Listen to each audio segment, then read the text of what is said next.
হাইরে জামাল, প্রতিবারই শুধু মায়াকেই ভুল বুঝলি। অবশেষে মায়াকে জামাল ডিভোর্সই দিয়ে দিল। কি ঘটবে বজ্রত নাটকের 20 নম্বর পর্বে? কবে আসবে 20 নম্বর পর্ব? সবার আগে কিভাবে দেখবেন 20 নম্বর পর্ব? সে সমস্ত বিষয় আজকের এই ভিডিওটিতে জানতে পারবেন। ইতিমধ্যে 19 নম্বর পর্বটি ইগল ইসলামিক নাটক ইউটিউব চ্যানেলে আপলোড করা হয়ে গেছে। যারা এখনও 19 নম্বর পর্বটি দেখেননি, এখনই দেখে আসতে পারেন ইগল ইসলামিক নাটক ইউটিউব চ্যানেল থেকে। আর যারা অলরেডি দেখে ফেলেছেন অবশ্যই কমেন্ট করে জানাবেন যে 19 নম্বর পর্বটি আপনাদের কাছে কেমন লেগেছে। গাইস, ভিডিওর মূল কথা শুরু করার আগে ছোট্ট একটি রিকোয়েস্ট রইল, যারা এখনও আমাদের চ্যানেলটি সাবস্ক্রাইব করেননি, ইগল টিমের প্রতিটি নাটকের আপডেট সবার আগে পেতে অবশ্যই আমাদের চ্যানেলটি সাবস্ক্রাইব করে অল নোটিফিকেশন অন করে রাখবেন। তাহলে পরবর্তী যে কোনো পর্ব আপলোড হওয়ার সঙ্গে সঙ্গে সবার আগে সেই আপডেট ভিডিওটি পেয়ে যাবেন। এখন এসে মেন কথায় 19 নম্বর পর্বের শেষের দিকে আমরা দেখতে পাই জামালের সৎমা মায়ার মামা মামির সঙ্গে টাকার একটা ডিল করে, কিন্তু মায়ার মামা সেখানে রাজি হবে না। 20 নম্বর পর্বে এমনটাই দেখতে পারবেন। মায়ার মামা রাজি না হওয়া সত্ত্বেও মায়ার মামি তো একটু লোভী টাইপের আছে আগে থেকেই, টাকা দেখলেই সে লোভে পড়ে যায়।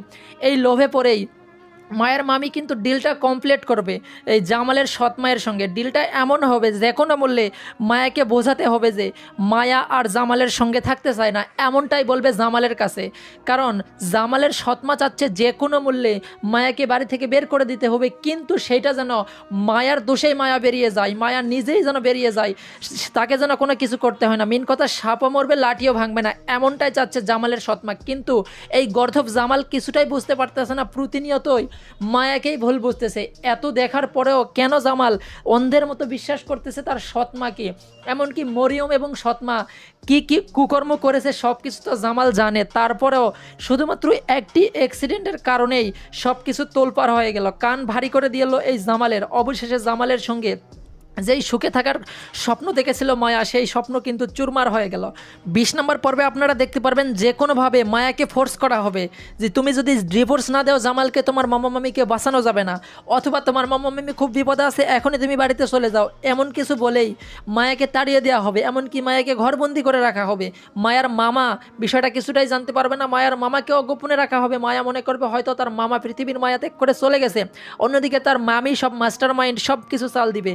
একদিকে মায়া বিপদে, অন্যদিকে মায়ার মামা। আবার এদিকে জামালের কান ভারী করা হবে এই সুযোগেই, কারণ এখানে মায়া নেই, মায়ার মামাও নেই। কে বোঝাবে জামালকে? জামাল তো এখন সব কিছু তার মায়ের কথা মতোই হচ্ছে, যেহেতু মা তার মা যেটা বলবে সেটাই সত্য, এমনটাই মেনে নিবে এই জামাল। অবশেষে আমরা দেখতে পারবো যেখানে রেজিস্ট্রি অফিস পর্যন্ত চলে যাবে। এখন কথা হচ্ছে রেজিস্ট্রি অফিসে কি আসলেই জামাল মায়াকে ডিভোর্স দিবে? এই বিষয়টি দেখতে পারবেন 3 নম্বর পর্বে। এই বিষয়টি নিয়েই কিন্তু সাজানো হয়েছে 3 নম্বর পর্বটি। আর 3 নম্বর পর্বটি অনেক ইন্টারেস্টিং এবং সুপারহিট একটি পর্ব হতে চলেছে। আর গাইস, বজ্রত নাটকের 3 নম্বর পর্বটি সবার আগে দেখতে চাইলে যে কাজটি করতে হবে সেটি হচ্ছে অবশ্যই আপনাকে ইগল ইসলামিক নাটক ইউটিউব চ্যানেলটি সাবস্ক্রাইব করে অল নোটিফিকেশন অন করে রাখতে হবে। তাহলেই বজ্রত নাটকের 20 নম্বর পর্বটি আপলোড হওয়ার সঙ্গে সঙ্গেই সবার আগে আপনার কাছে নোটিফিকেশন চলে যাবে, সেখান থেকে দেখে নিতে পারবেন।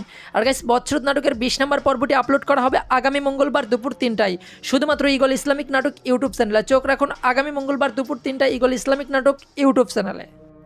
প্রিয় ভিউয়ার্স, এই ছিল আজকের ভিডিও। বজ্রত নাটকের প্রতিটি পর্বের আপডেট সবার আগে পেতে চাইলে আমাদের চ্যানেলটি সাবস্ক্রাইব করে আমাদের সঙ্গে যুক্ত থাকবেন।